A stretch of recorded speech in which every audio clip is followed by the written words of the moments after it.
Well, just a little bit of a backstory. I mean, we're a revival church, and we've been going for about probably 8 years before we met Michael, and maybe a little bit longer than that. And then our church really our church was really plateaued, just under 100 people, and not growing. We were very stagnant, and Michael came and just kind of talked about all the things that he's talking about today. Anyway, it shocked us because we realized that we were not actually, our actions weren't equaling our purpose or our calling, what we actually said we were called to. So we just had to really readjust a lot of things. But one of the things that was the most painful, I think, for us was that we really weren't seeing anyone get saved. We weren't seeing people be baptized. We had incredible meetings. We had incredible conferences. And yet it didn't attract our neighborhood. It didn't attract people from the world. And so we went through this major transition over the last 3 years. It completely changed our leadership dynamic, all that. But anyway, one of the things that we did first was we went through Destiny Finder. I recommend that as the foundation of kind of the things that Michael's talking about. And so we had like 40 people go through that in a summer class that we did.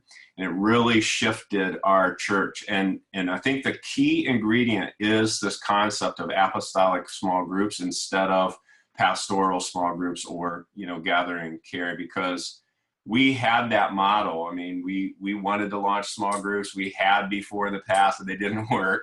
And to just actually have a small group that's actually about development, not just about care and about protecting people, was really a cultural shift for us.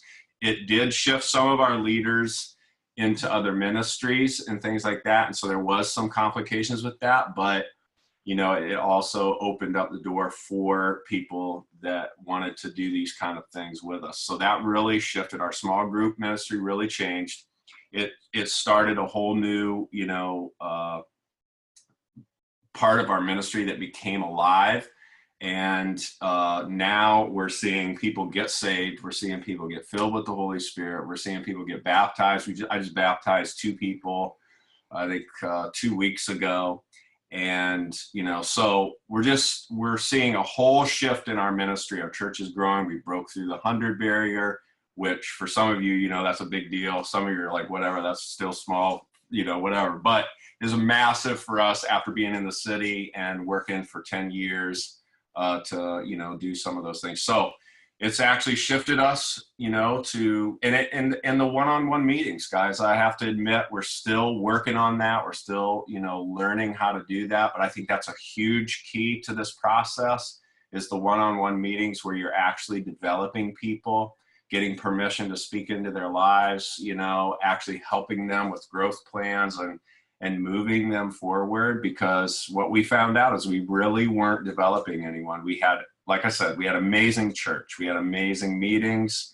We had amazing prophetic. We had amazing healings, but we weren't developing people, from brand new baby Christians to mature disciples of Jesus. And so that process has been, a wonderful journey for us and it's relaunched our church. It's caused us to come alive in a way that we've never been before.